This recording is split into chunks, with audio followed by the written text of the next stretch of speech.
नमस्कार। दोपहर समाचार में आपका स्वागत है।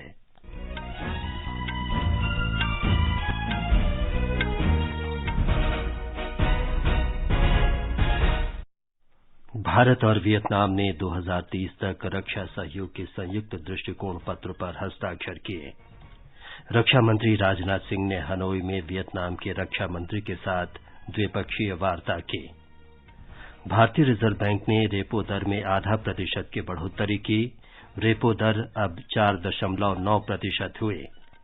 वर्ष 2023 के लिए मुद्रास्फीति की दर 6.7% और सकल घरेलू उत्पाद की वृद्धि दर 7.2% का अनुमान। प्रधानमंत्री नरेंद्र मोदी कल नई दिल्ली के प्रगति मैदान में बायोटेक स्टार्टअप प्रदर्शनी का उद्घाटन करेंगे।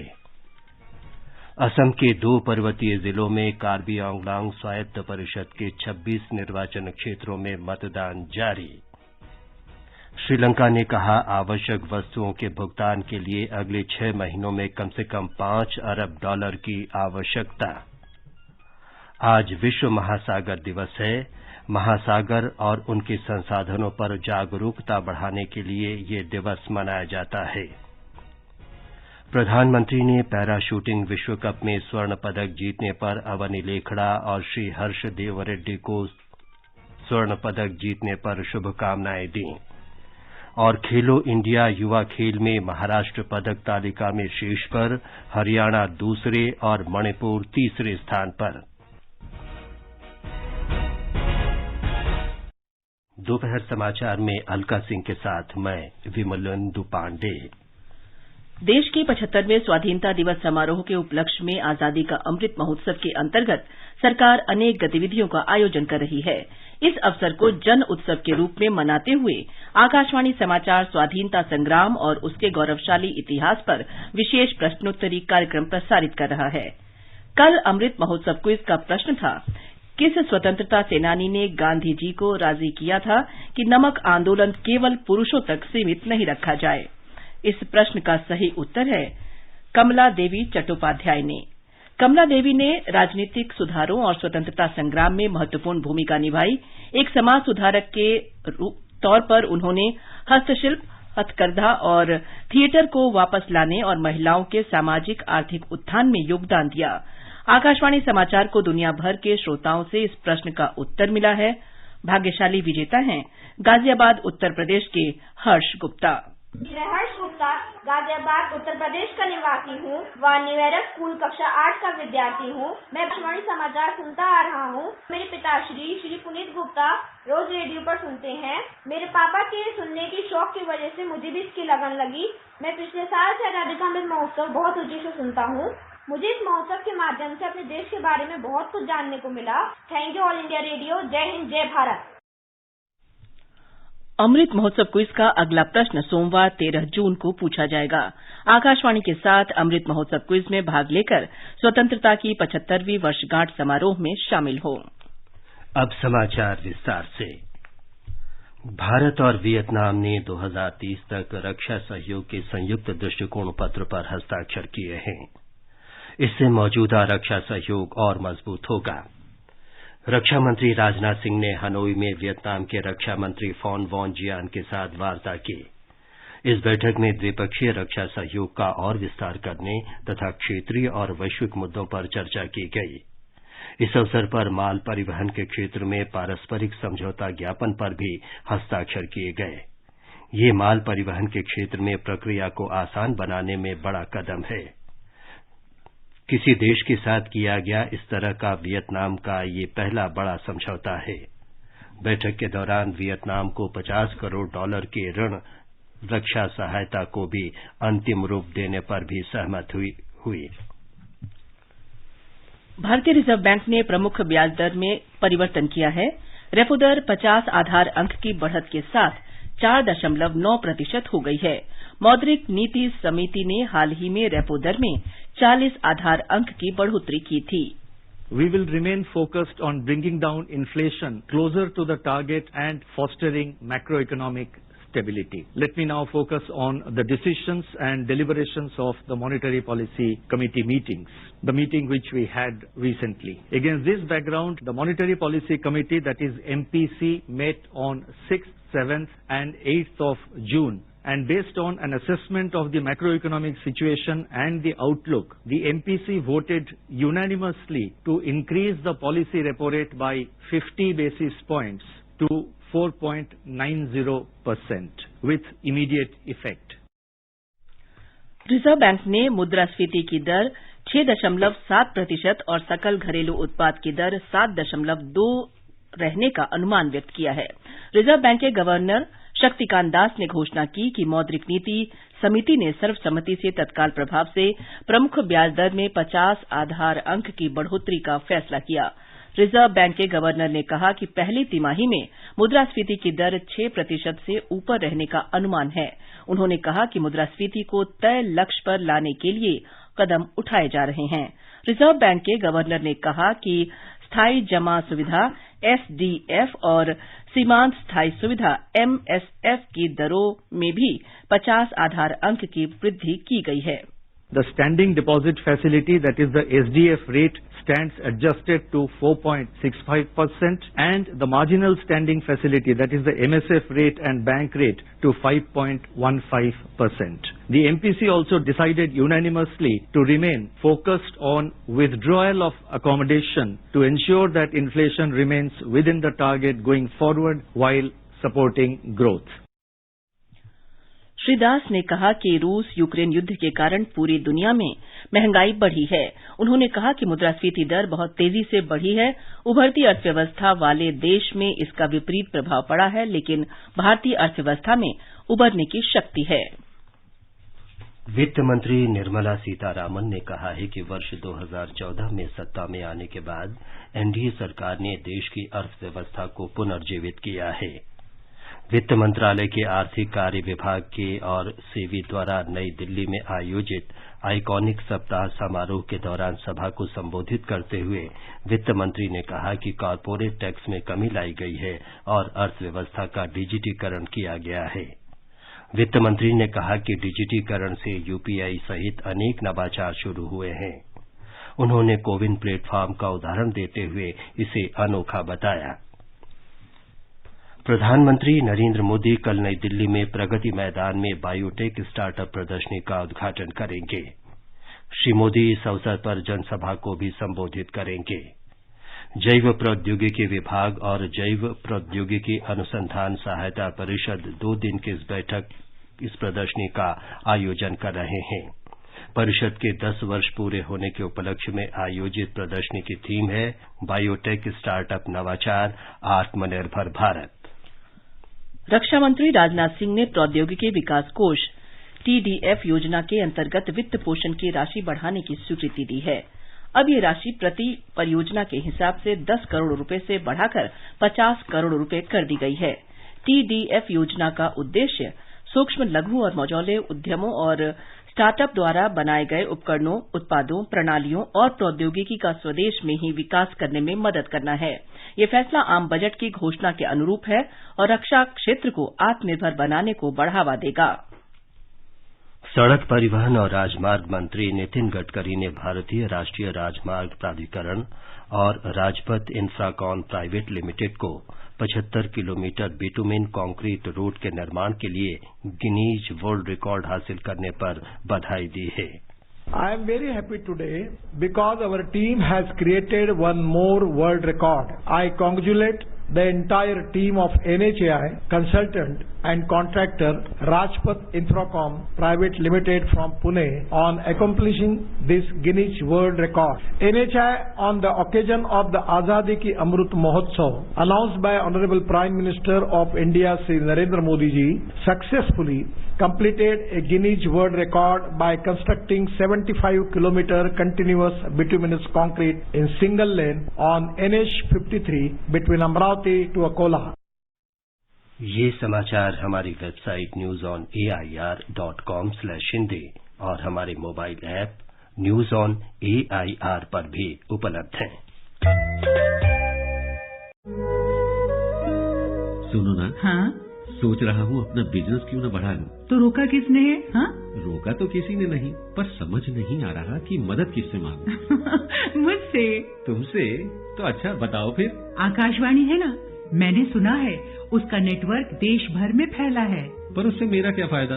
देखो, फायदा है, जिस शहर में चाहो विज्ञापन की मदद से उपभोक्ताओं तक पहुंच जाओ। पर अब ये भी तो बता दो कि आकाशवाणी से संपर्क कैसे करूं? बहुत आसान है, मैं बताती हूँ। नंबर नोट करो, 870-001-4242। ओ, 870-001-4242। हाँ। लो अभी फोन लगाता हूँ 870-001-4242 पर।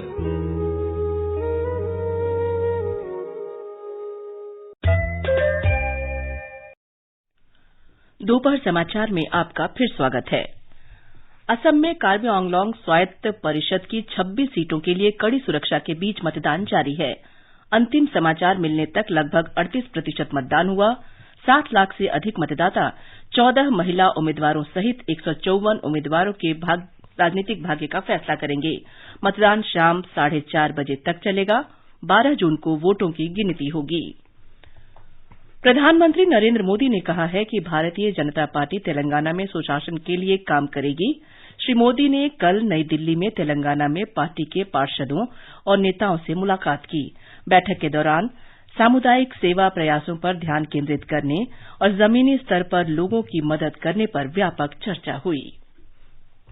झारखंड की विशेष अदालत ने मजिस्ट्रेट सतीश कुमार मुंडा ने 2009 के चुनाव आचार संहिता उल्लंघन मामले में आज राष्ट्रीय जनता दल प्रमुख और बिहार के पूर्व मुख्यमंत्री लालू प्रसाद यादव को 1.5 महीने की सजा और 6,000 रुपये का जुर्माना लगाया। लालू यादव पर राष्ट्रीय जनता दल की बैठक आयोजित करने के लिए गढ़वा जिले के एक स्कूल के मैदान में बिना अनुमति के हेलीकॉप्टर उतारने का आरोप था। लालू प्रसाद यादव ने आज अदालत में अपना गुनाह कबूल किया। वे इस मामले में पहले ही 1.5 महीने की सजा काट चुके हैं। उन्होंने आज अदालत में 6,000 रुपये की जुर्माना राशि जमा कराई। नरेंद्र मोदी सरकार ने पिछले 8 वर्षों में विभिन्न क्षेत्रों में किए गए विकास कार्यों में प्रौद्योगिकी के उपयोग ने महत्वपूर्ण भूमिका रही है। न्यूनतम सरकार, अधिकतम शासन और सुशासन के लिए सूचना प्रौद्योगिकी के उपयोग से भारत आज दुनिया के अग्रणी देशों की श्रेणी में शामिल हो गया है। वर्तमान सरकार ने तकनीक का बेहतर इस्तेमाल करते हुए विश्व के सबसे बड़े पहचान कार्यक्रम आधार का सफल संचालन किया है। व्यक्तिगत पहचान के साथ साथ समूचे देश में भुगतान प्रणाली के सफल संचालन से जहां एक ओर व्यापार और निवेश के क्षेत्र में तेजी आई, वहीं समय समय पर किसानों और महिला लाभार्थियों के बैंक खातों में प्रत्यक्ष लाभ हस्तांतरण से धन पहुंचने लगा है। इस व्यवस्था से बिचौलियों को हटाने का काम भी स्वतः हो गया। अब सरकार जो भी आर्थिक सहायता लाभार्थियों को देना चाहती है वह बिना किसी व्यवधान के 100% पहुंच रही है। केवल कोरोना काल में ही 20 करोड़ महिला लाभार्थियों के खाते में नगद हस्तांतरण किया गया। कोविड काल के दौरान व्यक्तिगत दूरी बनाए रखने के साथ साथ रोजमर्रा के काम में यूपीआई भुगतान प्रणाली कारगर साबित हुआ। यही नहीं, कोविड काल में दूर दराज क्षेत्रों में आम जनता की चिकित्सा संबंधी परेशानियों को दूर करने के लिए शुरू की गई ई संजीवनी टेलीमेडिसिन वरदान साबित हुआ है। कोविड काल में महामारी की आपदा से निपटने के लिए कोविन प्लेटफॉर्म की शुरुआत की गई। इससे देश के नागरिकों को टीकाकरण की सुविधा ही नहीं बल्कि तत्काल पंजीकरण और प्रमाण पत्र जारी करने जैसे महत्वपूर्ण कार्य बिना किसी बाधा के संपन्न किए गए। इससे देश के नागरिकों को टीकाकरण की सुविधा ही नहीं बल्कि तत्काल पंजीकरण और प्रमाण पत्र जारी करने जैसे महत्वपूर्ण कार्य बिना किसी बाधा के संपन्न किए गए। तकनीक से परिपूर्ण नए भारत की दिशा में उमंग मोबाइल ऐप की शुरुआत का भी महत्व है। केंद्र और राज्य सरकारों की व्यापक योजनाओं का इसमें समावेशन किया गया है। सौभाग्यकार के साथ दिवाकर, आकाशवाणी समाचार, दिल्ली। संकट में भागीदार भारत सरकार। कोरोना महामारी में 80 करोड़ लोगों को मिला मुफ्त राशन। 31,90,000 रेहड़ी पटरी वालों को मिला बिना गारंटी लोन। सबका साथ, सबका विकास, सबका विश्वास और सबका प्रयास। 8 साल सेवा, सुशासन, गरीब कल्याण। देश में अब तक 194 करोड़ 43 लाख से अधिक कोविड रोधी टीके लगाए जा चुके हैं। केंद्रीय स्वास्थ्य मंत्रालय ने बताया कि कल 14,94,000 से अधिक टीके लगाए गए। स्वस्थ होने की दर 98.72% है। इस बीच कल 5,233 लोगों में कोरोना संक्रमण की पुष्टि हुई और 3,345 लोग संक्रमण से स्वस्थ हुए। उत्तरी कश्मीर के बांडीपोरा जिला प्रशासन ने देश की सबसे बड़ी ताजे पानी की वूलर झील से गाद निकालने का काम सफलतापूर्वक कर लिया है। झील के पूरी तरह साफ होने पर इसकी जल धारण क्षमता भी बढ़ गई है। गाद जमा होने से झील का एक हिस्सा ठोस जमीन में बदल गया था। जिलाधिकारी डॉक्टर ओवैस अहमद ने इसे बड़ी उपलब्धि बताया। जो डीसिल्टिंग और सफाई का काम है वो किया गया है। 3 स्क्वायर किलोमीटर जो हमारा क्रिटिकली सिल्टेड एरिया था, जिसकी वजह से ये जो झील थी ये अपना जो पूरा वजूद थी वो खोती जा रही थी और वाटर कैरिंग कैपेसिटी काफी कम हो गई थी इस सिल्टेशन की वजह से, जिस वजह से जो झेलम का पानी है वो यहाँ पे ज्यादा देर ठहर नहीं पाता था और फ्लड के खतरे बने रहते थे। वो बहुत बड़ी अचीवमेंट रही है। आगे बढ़ने से पहले मुख्य समाचारों पर एक नजर। भारत और वियतनाम ने 2030 तक रक्षा सहयोग में संयुक्त दृष्टिकोण पत्र पर हस्ताक्षर किए। रक्षा मंत्री राजनाथ सिंह ने हनोई में वियतनाम के रक्षा मंत्री के साथ द्विपक्षीय वार्ता की। भारतीय रिजर्व बैंक ने रेपो दर में 0.5% की बढ़ोतरी की। रेपो दर अब 4.9% हुई। वर्ष 2030 के लिए मुद्रास्फीति की दर 6.7% और सकल घरेलू उत्पाद की वृद्धि दर 7.2% का अनुमान। प्रधानमंत्री नरेंद्र मोदी कल नई दिल्ली के प्रगति मैदान में बायोटेक स्टार्टअप प्रदर्शनी का उद्घाटन करेंगे। असम के 2 पर्वतीय जिलों में कार्बी आंगलोंग स्वायत्त परिषद के 26 निर्वाचन क्षेत्रों में मतदान जारी। श्रीलंका ने कहा आवश्यक वस्तुओं के भुगतान के लिए अगले 6 महीनों में कम से कम $5 अरब की आवश्यकता। आज विश्व महासागर दिवस है। महासागर और उनके संसाधनों पर जागरूकता बढ़ाने के लिए यह दिवस मनाया जाता है। प्रधानमंत्री ने पैरा शूटिंग विश्व कप में स्वर्ण पदक जीतने पर अवनी लेखरा और श्री हर्ष देव रेड्डी को शुभकामनाएं दी और खेलो इंडिया युवा खेल में महाराष्ट्र पदक तालिका में शीर्ष पर, हरियाणा दूसरे और मणिपुर तीसरे स्थान पर। श्रीलंका के प्रधानमंत्री रानिल विक्रमसिंघे ने कहा है कि आवश्यक वस्तुओं की आपूर्ति के लिए देश को अगले 6 महीनों में कम से कम $5 अरब की आवश्यकता है। उन्होंने संसद को बताया कि श्रीलंका की बुनियादी जरूरतों को पूरा करने के लिए इस साल अधिक धन की आवश्यकता है। श्री विक्रमसिंघे के पास वित्त मंत्रालय भी है। उन्होंने कहा कि संयुक्त राष्ट्र ने श्रीलंका की मदद के लिए भोजन, कृषि और स्वास्थ्य सेवा के लिए $4 करोड़ 80 लाख देने का आश्वासन दिया है। ब्रिक्स देशों ब्राजील, रूस, भारत, चीन और दक्षिण अफ्रीका ने वित्तीय और सीमा शुल्क सहयोग बढ़ाने का संकल्प लिया है। चीन के सरकारी मीडिया ने बताया कि सोमवार को ब्रिक्स देशों के वित्त मंत्रियों और केंद्रीय बैंक के गवर्नरों की वर्चुअल बैठक में समग्र आर्थिक नीति पर सहयोग बढ़ाने पर भी सहमति हुई। वित्त मंत्री निर्मला सीतारामन ने वर्चुअल माध्यम से बैठक में भाग लिया। उन्होंने कहा कि भारत की वृद्धि राजकोषीय खर्च से संचालित होगी। श्रीमती सीतारामन ने कहा कि ब्रिक्स देशों को इस मंच के माध्यम से सतत और समावेशी विकास के लिए परस्पर संवाद जारी रखना चाहिए तथा अनुभवों और विचारों को साझा करने का काम जारी रखना चाहिए। आजादी के अमृत महोत्सव के अंतर्गत स्वतंत्रता संग्राम में अपने प्राणों को न्यौछावर करने वाली वीरांगनाओं की गाथाओं को कड़ियों में जोड़कर आकाशवाणी लाया है विशेष प्रस्तुति अपराजिता। ये कार्यक्रम आज शाम 4:45 पर प्रसारित किया जाएगा।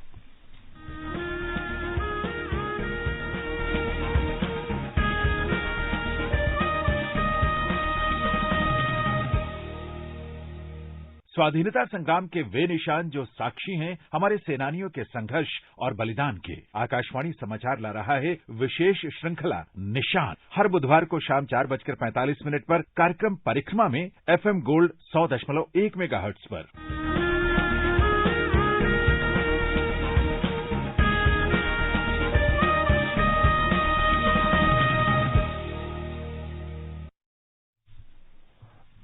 आजादी के अमृत महोत्सव के अंतर्गत आइए अब सुनते हैं आकाशवाणी की विशेष प्रस्तुति आजादी का सफर। आजादी का अमृत महोत्सव।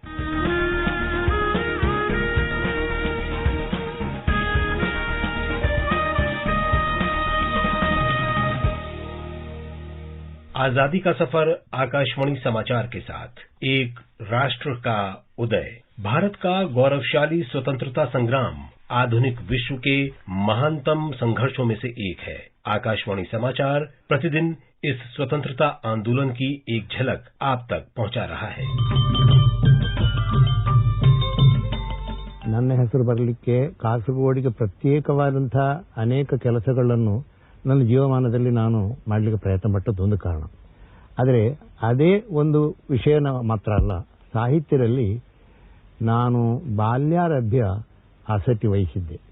ಅದಕ್ಕೆ ಮುಖ್ಯ ಕಾರಣ ನಮ್ಮ ಹಳ್ಳಿಯಲ್ಲಿ ನಮ್ಮ ಮನೆತನದಲ್ಲಿ ಈ ಯಕ್ಷಗಾನದ ಕುರಿತು ತುಂಬಾ ಜನರಿಗೆ ಆಸಕ್ತಿ ಇತ್ತು. ಆಗ ದೊಡ್ಡ ಒಂದು ಜಾಯಿಂಟ್ ಫ್ಯಾಮಿಲಿ ನಮ್ಮದು. ಆ ಕಾಲದಲ್ಲಿ ಎಲ್ಲ ಜಾಯಿಂಟ್ ಫ್ಯಾಮಿಲಿ 50 ಕುಟುಂಬ, ಒಂದು ಮನೆಯಲ್ಲಿ 50ಕ್ಕಿಂತ 100ಕ್ಕಿಂತ ಹೆಚ್ಚು ಜನರು ಇದು. आज हम विख्यात कवि, पत्रकार और भारतीय स्वतंत्रता संग्राम सेनानी कायर किन्हाना राय का स्मरण कर रहे हैं। उनका जन्म 1915 में आज ही के दिन ब्रिटिश भारत के मद्रास प्रेसिडेंसी के दौरान कासरगौड़ में हुआ था। राय ने सेकेंडरी स्कूल के शिक्षक के रूप में अपना करियर शुरू किया और बाद में उनका झुकाव पत्रकारिता की ओर हो गया। उन्होंने स्वाभिमान, मद्रास मेल और द हिंदू जैसे अखबारों के लिए लिखा। वो महात्मा गांधी से बहुत गहराई से प्रभावित थे। उन्होंने अपनी लेखन प्रतिभा राष्ट्रीय जागरण के लिए समर्पित कर दी और स्वतंत्रता संग्राम में भी सक्रियता से भाग लेना शुरू कर दिया।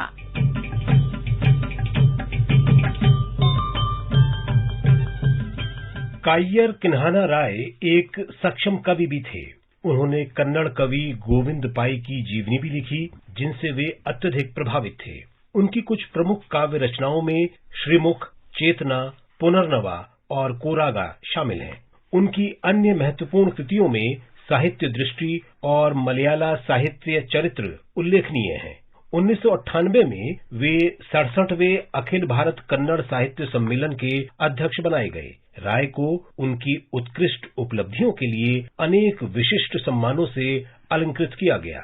इनमें कर्नाटक साहित्य अकादमी पुरस्कार, सर्वश्रेष्ठ शिक्षक का राष्ट्रीय पुरस्कार, कर्नाटक एकीकरण पुरस्कार सम्मिलित हैं। इस महान राष्ट्रवादी को हमारी भावभीनी श्रद्धांजलि।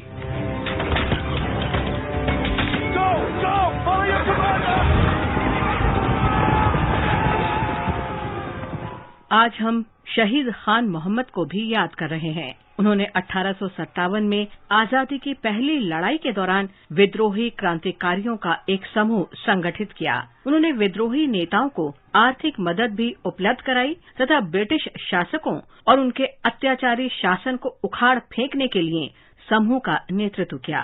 विद्रोहियों पर हमलों के दौरान ब्रिटिश सेना ने खान मोहम्मद को गिरफ्तार कर लिया। उन पर ब्रिटिश राज के खिलाफ विद्रोह भड़काने के आरोप में मुकदमा चलाया गया। मई 1858 में उन्हें आजीवन कठोर सश्रम कारावास की सजा दी गई। मार्च 1859 में उन्हें अंडमान द्वीप भेज दिया गया, जहां 8 जून 1859 को कारावास में ही उनकी मृत्यु हो गई। देश की माटी के इस महान सपूत को हमारा नमन।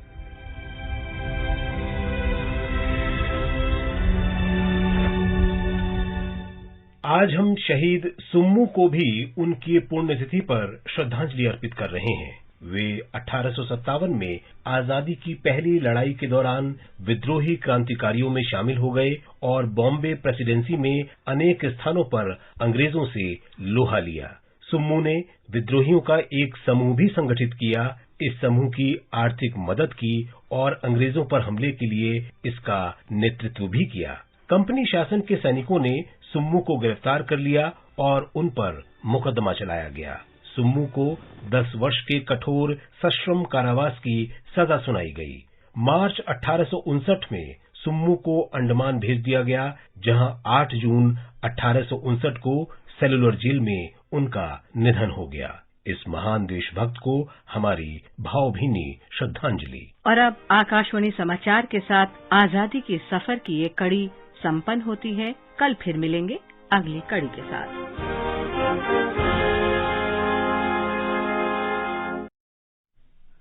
रेल राज्य मंत्री राव साहब दानवे और संसदीय कार्य मंत्री अर्जुन राम मेघवाल अनूपगढ़ बठिंडा और बठिंडा सिरसा रेलगाड़ियों को हरी झंडी दिखाएंगे। दोनों मंत्री आज शाम 5:30 बजे अनूपगढ़ रेलवे स्टेशन पर वीडियो कॉन्फ्रेंस के माध्यम से इन रेलगाड़ियों को रवाना करेंगे। आज विश्व महासागर दिवस है। विश्व के महासागरों और उनके संसाधनों के बारे में जागरूकता बढ़ाने के लिए हर वर्ष 8 जून को ये दिवस मनाया जाता है। आज का संस्कृति संदेश केंद्रित है विश्व महासागर दिवस पर। महासागर हमारी पृथ्वी पर जीवन के प्रतीक हैं। संयुक्त राष्ट्र की एक रिपोर्ट के मुताबिक हर साल 8 लाख टन प्लास्टिक समुद्र में बहाया जाता है। इससे समुद्र में रहने वाले जीवों के स्वास्थ्य पर बहुत बुरा असर पड़ता है। इस कड़वी सच्चाई के बारे में लोगों को जागरूक करने के लिए हर वर्ष 8 जून को विश्व महासागर दिवस यानी वर्ल्ड ओशियन डे मनाया जाता है। पहला विश्व महासागर दिवस 8 जून 2009 को मनाया गया था। इस दिवस पर हर साल एक नए विषय का चुनाव किया जाता है। इस वर्ष इसका विषय है revitalisation collective action for ocean, यानी महासागर के पुनर्जीवन के लिए सामूहिक कार्रवाई। इसका उद्देश्य उन सभी संस्थाओं, विचारों और उपायों पर प्रकाश डालना है जो समुद्रों की रक्षा और पुनरुद्धार के साथ साथ इसकी प्रकृति बनाए रखने के लिए एक साथ मिलकर काम करते हैं। विश्व महासागर दिवस मनाने का मुख्य उद्देश्य लोगों को महासागरों के महत्व के बारे में बताना है। दुनिया की लगभग 30% आबादी महासागरों के तटों पर रहती है और उनका जनजीवन पूरी तरह इन्हीं पर निर्भर है। विशाल महासागरों से पेट्रोलियम और कई अन्य पदार्थ भी प्राप्त होते हैं। इसके अलावा मौसम और जलवायु में आने वाले बदलावों की जानकारी भी महासागरों से ही मिलती है। ये सब देखते हुए हमें महासागरों के प्रति अपनी सोच में बदलाव लाना होगा। इन्हें प्रदूषण विशेषकर प्लास्टिक से बचाना होगा, तभी हम सच्चे अर्थों में विश्व महासागर दिवस मना पाएंगे। ये समाचार आकाशवाणी से प्रसारित किए जा रहे हैं। कंपटीशन की अगर आप कर रहे हैं तैयारी, तो उनके लिए ऑल इंडिया रेडियो पर हम लाए हैं अभ्यास, एक ऐसा कार्यक्रम जिसमें आप पूछेंगे सवाल व्हाट्सएप नंबर 9289094044 पर या फिर ईमेल करेंगे abhyas.airnews@gmail.com पर और हमारे विशेषज्ञ देंगे इसका जवाब। इस बार का विषय है इकोनॉमिक्स और सवाल भेजने की अंतिम तारीख है 8 जून। आपका अभ्यास हमारा प्रयास।